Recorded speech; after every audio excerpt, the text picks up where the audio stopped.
Let's go.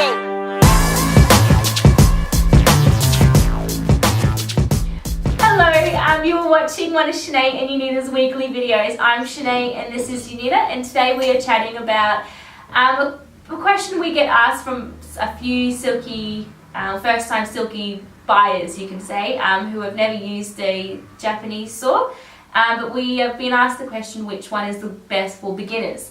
So we have a range of straight blades and curved blades, both in fixed and folding saws as well, depending on your preference and what do you prefer, to slide it in your pocket with the folding saw, or if you like it, the idea of being a bit more hands-free with the folding hand saw, attached to your belt when you're around the garden or up in the tree. So we've got a little options. Yeah. So many options. So lucky you have Nita and I, so we can narrow down those options so you can race into your next silky dealer or order online your favourite silky. That's right. So where to begin? Like Shenae said, we have so many silky saws, and it is a puzzling question that people often come up with is, which one do I pick? Like, there's just so many. So we thought it was quite important today to break it down for you and make it really easy, take all the guesswork out of it, because as Shenae said, we do have customers quite often asking us, and just recently on one of the YouTube videos we had this great customer who wrote a comment saying he preferred this one over that one because for a beginner he thought that was a great saw, and you know what, he was dead right, he picked the perfect saw. So we're going to share that with you today so that you too know what the perfect saw is. And I mean, you might already have a silky, so it doesn't matter, but you might be thinking what's a good saw to buy for a friend, because they do make the best presents. So this is it. So, hands down, the best three saws. So you still have to pick, I'm sorry, you still got to pick one of three, but we'll make that easy for you. Can't tell you. Yeah. So the best saw to pick if you're a first-time silky user, or you're buying this for somebody who's never used a Japanese saw, never used a silky saw, would be the Gomboy Curve 210. Now we're going to get into lots of detail about why that is a little later in the video, but we just wanted to go right off the bat and give you the answer straight away, basically get to the end of the book before we start. So Gomboy 210. Now the other two would be your Zubat 240 and the Gomtaro 240. So the difference between the two is I am holding a straight blade version and Nita is holding a curved blade version. So little rundown on the difference between straight and curved. Curved is great for cutting above your head or below your waist, and straight is cutting in kind of this vicinity of your body. So yeah, so we can go, I'm doing my curved above my head saw, Shenae's doing her straight, maybe sideways, I don't know if you'd see that. And this little buddy is just hovering in the middle there. So that's your choices. Am I going here? Am I going there? Here? Or am I just doing all of it? Yeah. So they're the three saws. Now there's a bit more reason, a bit more technicality behind it, but you've basically got it down. You've written those three saws down. You need to go into a shop or jump on our website and order yourself a Gomboy Curve 210 or a Gomtaro 240 straight. Or the Zubat 240 curved. Yes. Okay, so the reason we're saying that is when you haven't used a Japanese saw before or a silky saw, you may have used probably other saws, which would be European saws, and they all cut on the forward direction. So when you push the saw forward, that's when the cutting normally happens. With a Japanese saw, it's the complete opposite. So it's when you pull that blade towards yourself, that's when the cutting happens. That's when the teeth efficiently rip all of that timber out of the branch, and on the forward direction, they're designed to clean the wood out of the teeth. So what will often happen, and I'm going to do a little demo of this, is when somebody who has never used a Japanese saw before or a silky saw before will use one for the first time, they'll start the cut right on the tip of the saw there. So they'll start the cut on the tip, and then they'll push forward, glide it back, push it forward again, and they'll go, oh, you know, this is really not getting me very far at all. Like, they can feel that it's just not cutting. So what they'll do is they'll push harder and harder and harder until that saw will inevitably get jammed in the cut. And because they're pushing so hard on it, it will pinch that blade and it will cause it to bend and twist and inevitably snap. So obviously we want people to get used to the technique of pulling rather than pushing, because it's a hang of a lot faster, it's a hang of a lot more comfortable and efficient to use the saw that way. It'll take less than half the time to cut if you're putting your pressure on the pull rather than the push. And it really takes away all chance of snapping blades. But just because a person's using it for the first time, it's a good idea to give them a fighting chance and give them a thicker blade, because a thicker blade is going to have more strength. So if they do get it stuck and push on it, it's not going to snap as easily as a thinner blade. So the Gomboy 240 and 210 all have that thicker blade. Now, before I said to you the one you wanted to go out and get was the Gomboy Curve 210, because we were talking before about the length makes a difference in blade. Yeah, so especially if you're a first time silky user, the longer the blade obviously is going to be a little bit more easier to snap if you're putting too much pressure on the push stroke without even realizing it, because you've got more of a blade to work with. But if you are wanting a shorter blade for a beginner, in the 210 or the 240 is a great to get your mindset fixed in. Yeah, so that's why we were recommending the 210, because we thought even if you go up to the 240 or the 270 or the 300, they all have the same thickness of blade, but you've just got more blade there to potentially get stuck and then bend and twist and break. So the 210 was a robust little saw we thought that would be great for you to trial and start with. So what we have next is that Gomboy Curve that we talked about before. Now we're recommending the first time user try a Gomboy Curve 210. This is the same saw but in a longer blade. So Shenae's got the 270 and I've got the 300 here. Now in the 270 and the 300, if you know that you're a first time user but you really want a longer saw than a 210 or a 240, then, and we're talking folding here, then you can go up to the 270 or the 300 in the Gomboy Curve, and they have made the blades thicker on these too. So the thicker blade is again going to give you that strength and that ability to potentially misuse it, which is putting forward pressure on it a bit more and therefore hopefully not snapping blades as quickly.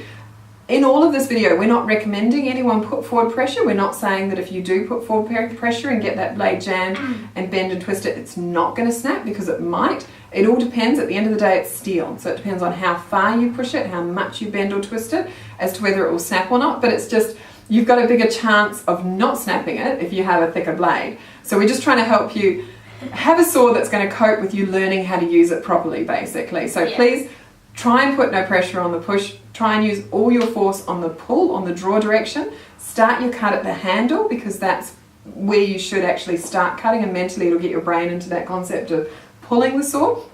But if you need to go up in blade length and you are that first time user or buying it for a first time user, the 270 and the 300 do have a thicker blade than the 210 and the 240, so they would be a good option if a folding saw is what you're after. Now again, going back before, Shenae mentioned that there's reasons why people may pick a folder over a fixed. So normally it's the convenience. People like the idea with a folding saw that they can fold it up, pop it in their pocket, put it in their backpack, throw it in a toolbox, all those sorts of things.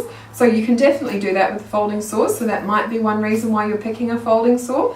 The other reason could be price point. The folding saws are much cheaper than your fixed saw, and that's mainly because they don't have a case that they come in. The case that the fixed saws come in, it can actually be quite involved and technical and costly. So they can sort of cost anywhere from $20 to $50 for the case that they come in. So that kind of bumps the saw price up a bit. If we are talking strength though, your fixed saws are much stronger. Yeah. And that's because with the fixed saw as well, if you haven't used the Silky fixed saw, is that the blade continues going straight into the handle as well. So it's held on by these two screws through the rubber gum rubber handle, sorry. And it's also a little bit more comfortable to use as well. So you get in that mind frame to start the cut at the end of the blade and just drag through.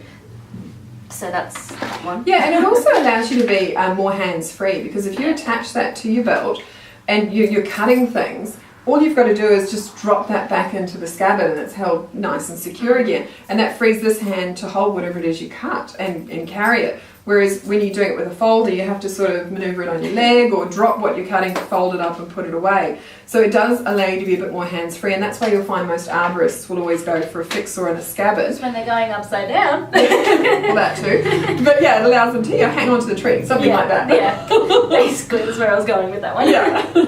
Now the other thing to keep in mind, you might walk into a shop and they might say to you, oh yeah, but I've looked in the book and there's some other saws which have a blade just as thick as that Gomboy 210 that the girls on the video recommended you buy, which could be an F180 or it could be the Super XL, sorry. Yeah. But the difference between these two is that these guys Well, this is designed to be very lightweight. That's it. And what they've done to make that lightweight is turn the handle into it's made out of I think it's a combination of plastic and fiberglass. Yep. So very lightweight, but nowhere near as strong as metal.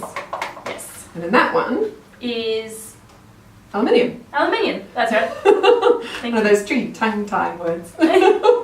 So again, that's lightweight, not quite as light as this, but much more lightweight than this one.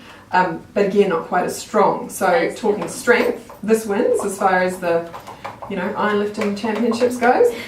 Then this guy comes in a close second, and then this one comes in third. They still get medals, but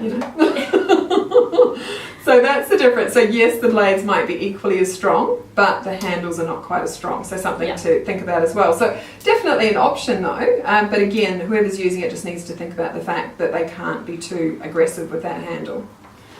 And then the same when we were talking with those longer ones before, the Gomboy Curve 270 and 300, if you did want to go that longer length in a folding saw, you again might walk into a shop and they'll go, oh yeah, but the big boy also has the same thickness of blade as these two, which is true, it does. But again, that one's got a different handle, doesn't it?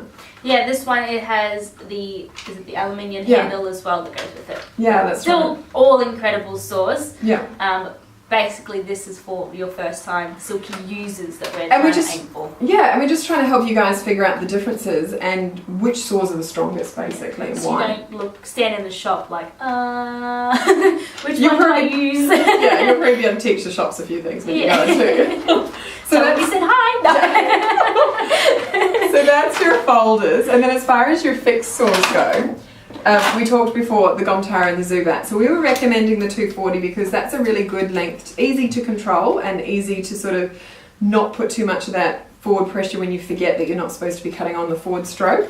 But if you do want a longer blade, these saws do come in longer lengths as well. So yours goes up to... This one's also 240, but they start from 18 centimetres and work their way up to 30 centimetres, each going up in so I think like five different options, about 3 centimetres each time. Yeah. And the same with the Zubat. So you've got, again, about 5 different lengths with this one as far as the blade goes. So again, just depends on how long you want that to be. But just always remember, the shorter the blade, the easier to control. But if you do need that longer length, you do have that option. Now, if you want the most meaty, robust, strongest saw Silky make, yeah. So this one is just within curve, like thickness of the blade is the winner in all. Like this one wears the champion on the belt. It's won all the awards. It has. But this is one of it's beastie. It's strong, but it does have the longer length on it. So.